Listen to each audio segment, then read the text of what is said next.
It is known as the mother of rivers. The mighty Mekong majestically flows through 6 countries on an epic journey through the heart of Southeast Asia. The magic and mystique of the Mekong have lured many generations of explorers, scientific researchers, and wildlife expeditions. The huge benefits for 70 million Cambodians, Lao, Thai, and Vietnamese people living in the river basin are all too often ignored or underestimated by policymakers and political leaders. The rich biodiversity ranks the Mekong as one of the great rivers of the world. It is the Amazon of Asia. This river feeds 60 million people. This is the longest river in Southeast Asia, even in comparison to the Ganges, the Nile, the Orinoco, the Amazon River. The Mekong River feeds more people than any of the other rivers mentioned. For countless generations, the river has irrigated the land and provided fish and food security in abundance. Food you can get food from Mekong River, vegetable, herb, everything, and it's really important for the people.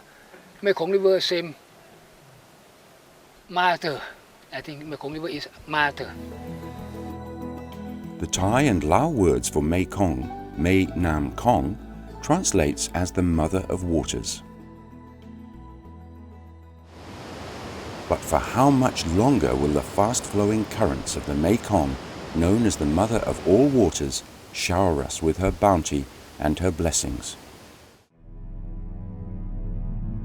Dark clouds are gathering. We are heading into a storm of controversy and turbulent times ahead. A cascade of 11 hydropower dam projects are soon to be unleashed on the untamed waters of the Mekong. When we filmed the mighty Mekong in 2017, it was still a healthy, free-flowing river, roaring over the rapids, sustaining food security and livelihoods. The decline is dramatic. The river, crippled by drought, its sediment trapped by a cascade of dams in China and Laos. This has resulted in the lowest water levels in living memory, and the river turning an unnatural blue with green algae. It is known as hungry river condition, caused by nutrient and sediment starvation. Dr. Philip Hirsch, who has been researching the Mekong for 40 years, is shocked about the critical state of the river. So it's all the more shocking to see that now many of these seemingly alarmist predictions turning into reality.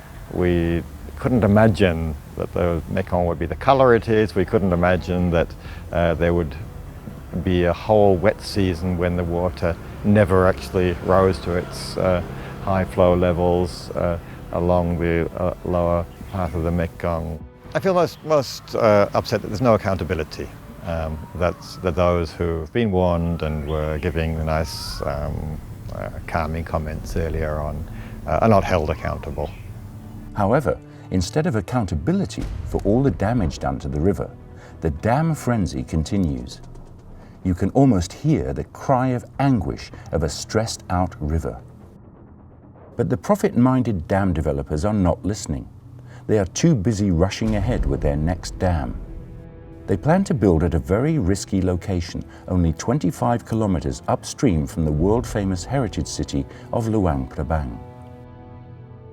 This cruise boat from Luang Prabang brings tourists on a 2-day journey to the Lao-Thailand border. Expanding ecotourism is a vital factor, both supporting world heritage and the local economy. The first stop is at the popular tourist attraction of the Pak U Caves. They are also important as a Buddhist shrine. Lao people are alarmed that a dam could be built only 4 kilometers away. The Lao government's rush to dam may well be in violation of the 1995 UNESCO World Heritage Agreement. Mekong conservation groups in northern Thailand are calling for urgent action to set up an independent heritage impact study on the Luang Prabang Dam. จากแม่น้ำโขงตลอดมาพวกเรามีจุดยืนไม่เห็นด้วยกับการสร้างเขื่อนใดๆอีกบนแม่น้ำโขงไม่ว่าจะตอนบนในจีนหรือตอนล่าง Cambodian NGOs have also backed this petition to lobby UNESCO's World Heritage Center to stop the dam. 4,000 Islands is a wetland zone of breathtaking beauty lying in southern Laos. In the rainy season, we can hear the surging water, the raging torrents, the roar over the rapids. Well, this area of Sipandon, or sometimes known as the Khon Falls in southern Laos, right on the Cambodian border, form an extraordinary ecosystem, but an ecosystem of which people are very much a part. There's nowhere like it in the Mekong, nowhere like it anywhere else in the world. It's a region of outstanding natural beauty. It's already proved itself, of course, in tourism potential.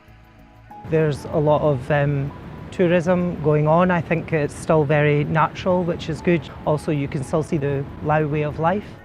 What's nice is you can do everything by bicycle as well, so you can travel around the island. It would be very easy for it to just go the way of some other Asian countries, but at the moment it is still the last untouched little gem in Asia, I think, and if they can maintain it the way that it's going at the moment. I'm here in low season and I love it, you know, it's amazing. One of the most important tourist attractions at the moment are the Irrawaddy dolphins. The local people do care about dolphins a lot. In fact, historically, it was one of the very few animals that people didn't want to harm. They never intentionally harmed them. So they're important ecologically. They're keystone species within the environment, and they are an indicator of high biodiversity. Thousands of people come here a year to view dolphins. It's a very important part of the local economy. A dam anywhere on the Mekong would have a devastating effect on the dolphins. Not only dolphins are endangered, fisheries, livelihoods and the ecosystem are all at risk if the dams go ahead. Fish are vital to the livelihoods of 60,000 people of these islands and to the rural economy of southern Laos. The fishermen of Sipandon take great risks in negotiating the raging torrents and the roaring rapids during the rainy season migration of the large fish. Many of the fish species swim great distances from the Great Lake in Cambodia, and some make it all the way from Vietnam.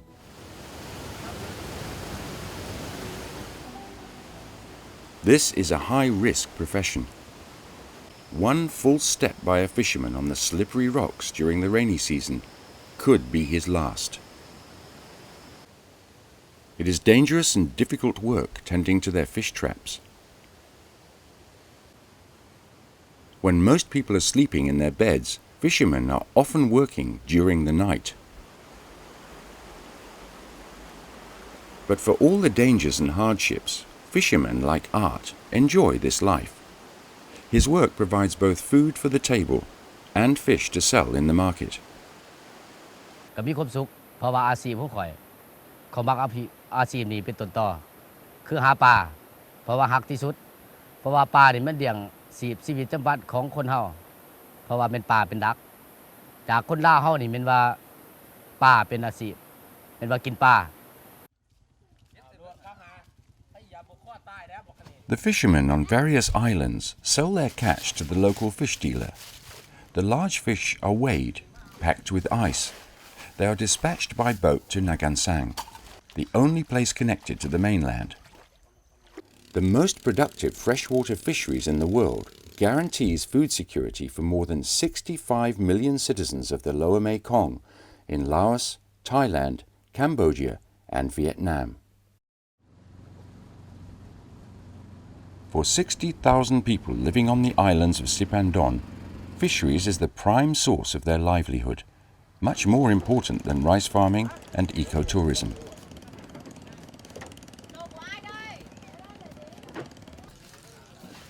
During 3 months of the rainy season, these trucks bring several tons of fish every day by road to the important Laotian town of Paksay, further up the Mekong. In Laos, the lives of the people are intimately linked with the cycles of the river and the migrations of wild capture fish. Paksay Market sells a wide range of foodstuffs. Fish dominates over meat as the major source of protein.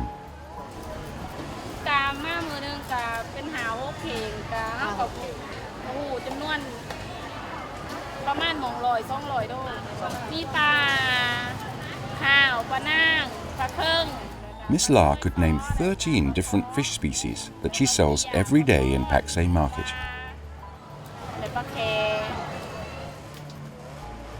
But in fact, 201 species have been officially recorded in the 4,000 islands.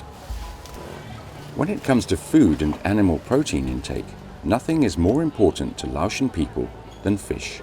ความสำคัญเพราะว่าปลานี่เลี้ยงชีวิตประเทศลาวได้มีผลประโยชน์หลายอย่างมีวิตามิน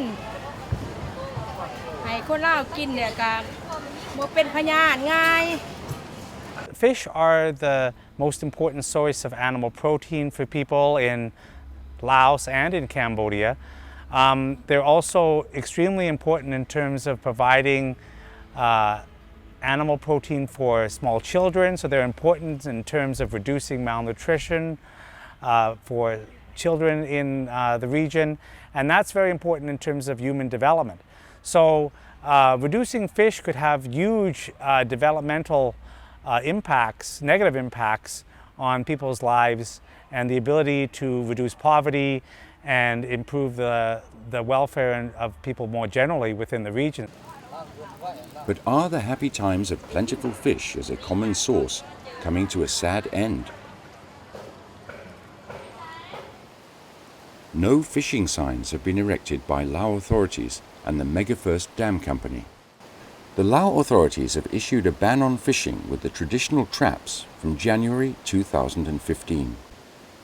This has caused alarm to many fishermen, including Mr. Art. บ่เดือไม่โค้งเนาะเนื่องมากคันว่าถามว่าเขาบ่อยเฮาหาปลากับการทำมาหากินเกี่ยวกับปลาเฮานี่เฮาหากินโดยธรรมชาติเนาะถามว่าเขาหยุดเนื่องมากเขาบ่อยเฮาหาปลาเพราะว่าชีวิตของเฮาจะอยู่ไหนจังได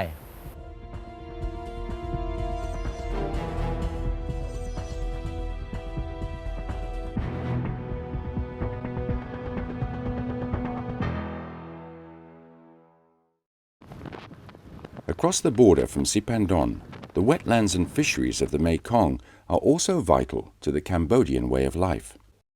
The fishery of the Mekong, which we've discussed as being the most productive and important in the world, largely depends on that flood pulse that comes every year. As you know, there's this remarkable phenomenon where the river that connects Tonle Sap, the great Cambodian lake, with the Mekong, reverses its flow every year. When the Mekong is high, water flows into Tonle Sap. The area of the lake at Tonle Sap expands 4 or 5 times. The fish are able to go out into the flooded forest to breed and to feed. This essentially becomes an incredibly productive nursery for the fisheries.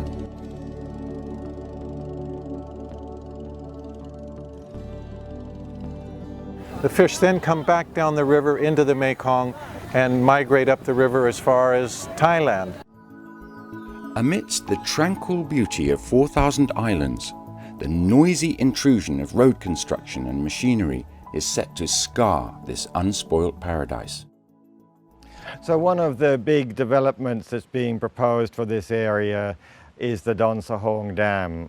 We're not just talking about a dam here, we're talking about roads that need to be brought in, we're talking about a bridge across the main channel below the Kon Papeng Falls. In terms of the aesthetic, the scenic values, it'll be a dramatic change. In this Mega First Company video, The Fish Will Find a Way, they claim the fish will find a way to change their habits and their fish migration route. Ongoing fish trials are designed to force a major fish diversion through smaller channels.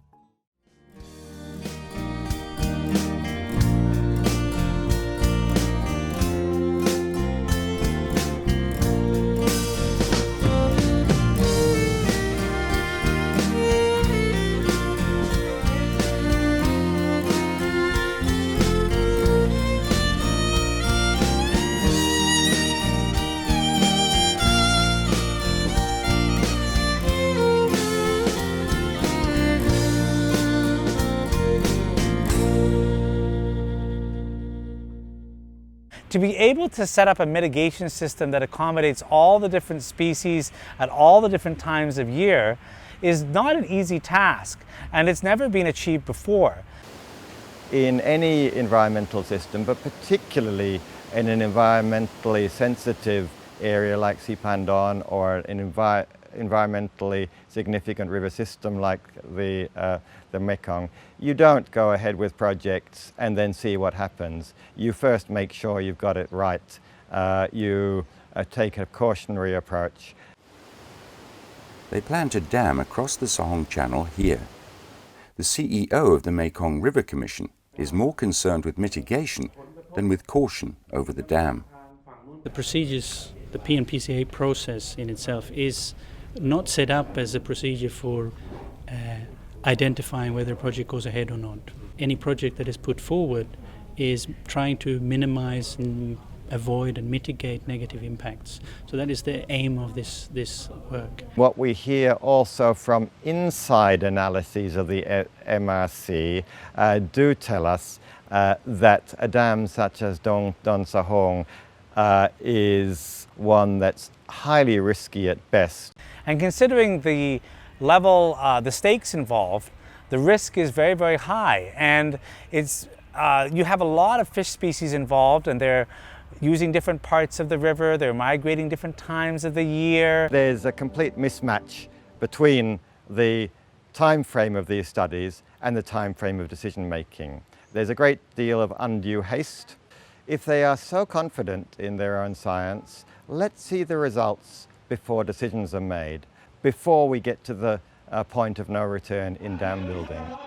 The key question for civil society and for the 4 lower Mekong nations is not mitigation, but to dam or not to dam.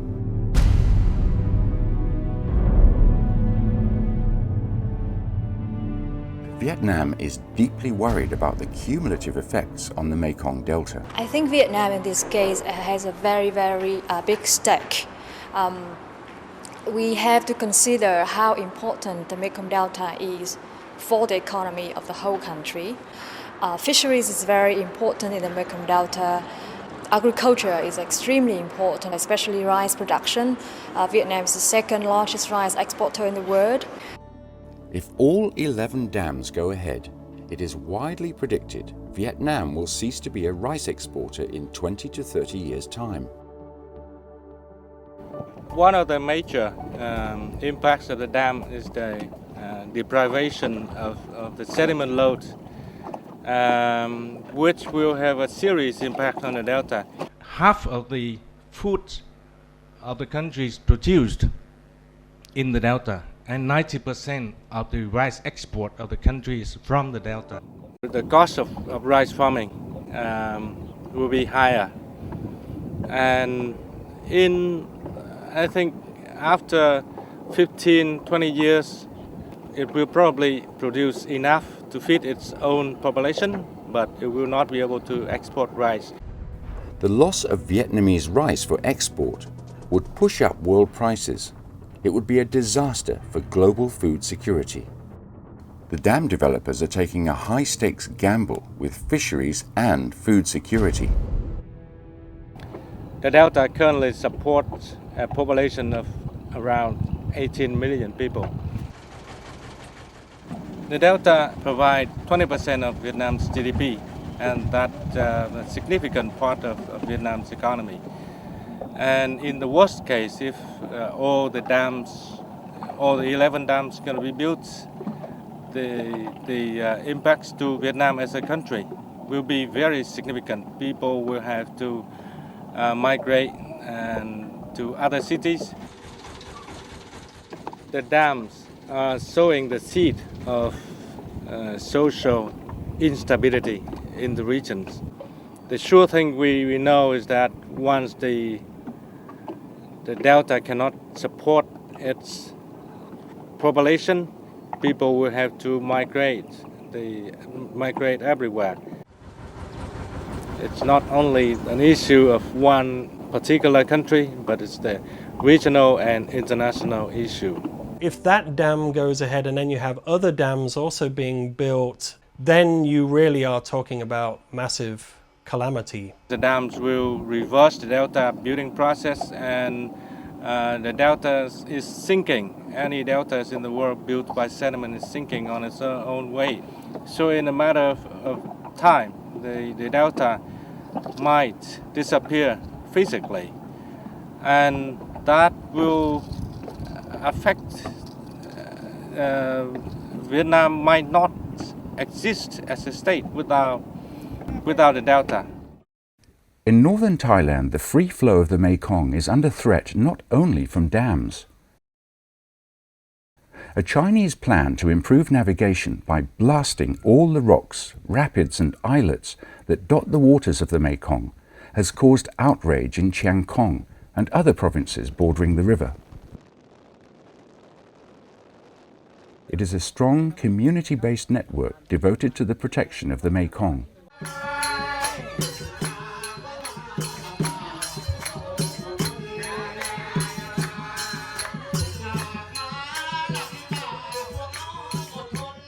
At the 2017 festival in Chiang Khong, people enjoyed music and art dedicated to the conservation of the Mekong in defiance of the Chinese navigation plan. But do these rocks and islets have so much importance? This area have about 11 sub-ecology, and the sub-ecology is very important for the river. Many people from Bangkok, including former Senator Krisak Chunavan, joined the rally in Chiang Khong. Well, you know, the Mekong provides a huge wild catch for as far as protein intake is concerned.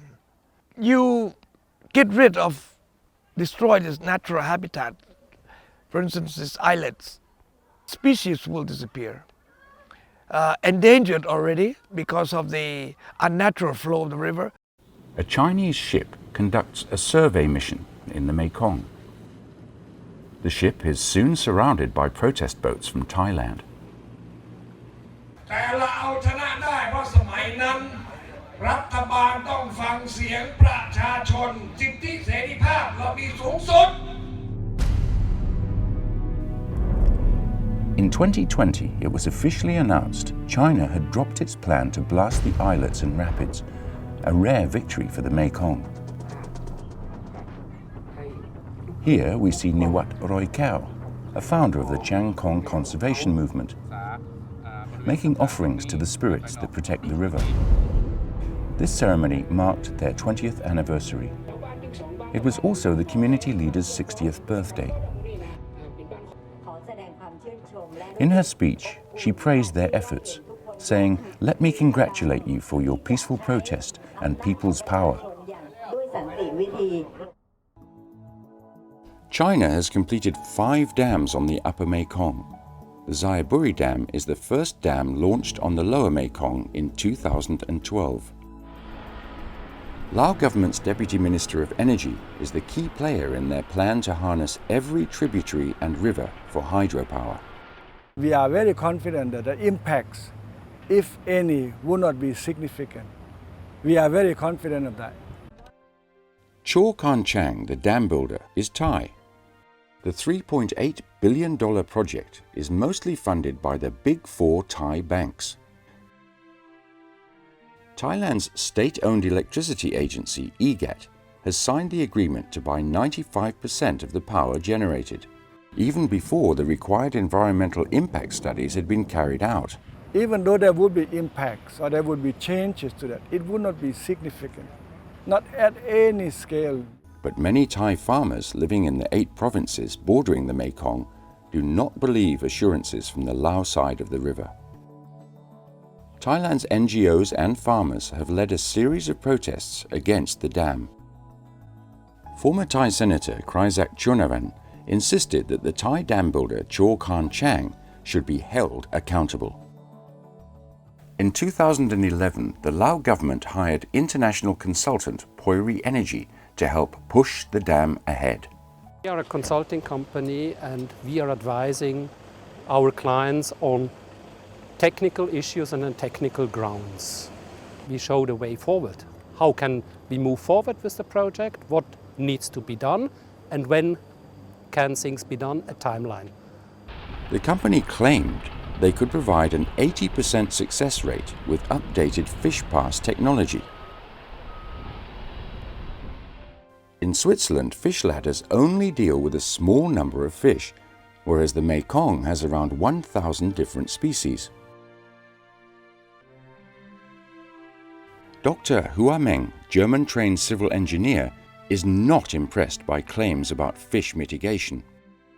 Building a fish passage based on experiences of Northern Europe, of Switzerland, and transferring them to the Mekong, to a large tropical river, is just not serious business. This is a dam which is so benign, they claim, that it is virtually not there.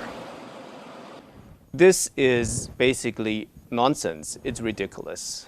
MRC experts found many flaws in the 2011 Poiri report. Some of them are very, very fundamental. But then, oddly enough, the report recommends to go ahead with building the dam and fixing the problems on the way. Poiri Energy Asia is now promoting another Xayaburi-style dam in Luang Prabang with the same Thai company, Chaw Khan Chang, with more or less the same design.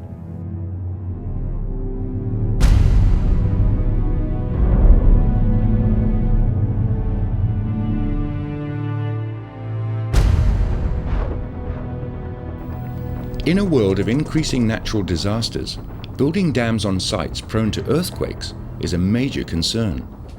The March 24, 2011 earthquake in Myanmar also inflicted damage on northern Thailand and Laos, as Dr. Sapan, a Thai expert on earthquakes, explains. Yeah, that earthquake was quite a big one for Thailand and people in that region. It's recorded as 6.8 on the Richter scale, which is pretty big.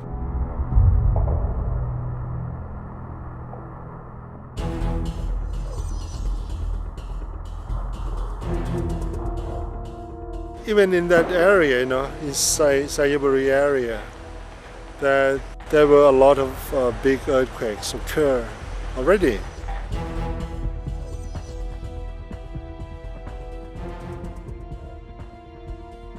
So that indicated that the area was also earthquake prone. So that was a bit of a worry. If the dam was hit by the earthquake bigger than what they have thought, then if the dam collapses, there's going to be a kind of inland tsunami. This World Heritage City, dating back to before the 16th century, exudes the well-preserved charm of a bygone era. Old Lao architecture and French colonial villas blend in harmony with nature's greenery, all of it flanked by the confluence of 2 rivers, where the Nam Kan River flows into the Mekong. This wonderful enclave of heritage comprises over 120 UNESCO-protected sites of cultural and historic importance.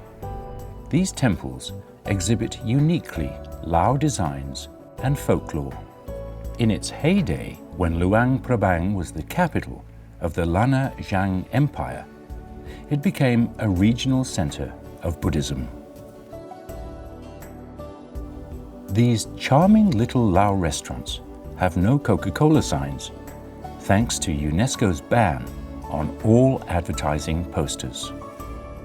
Another UNESCO conservation regulation blocks high-rise buildings and new housing in order to maintain the authentic character of one of Asia's best preserved cities.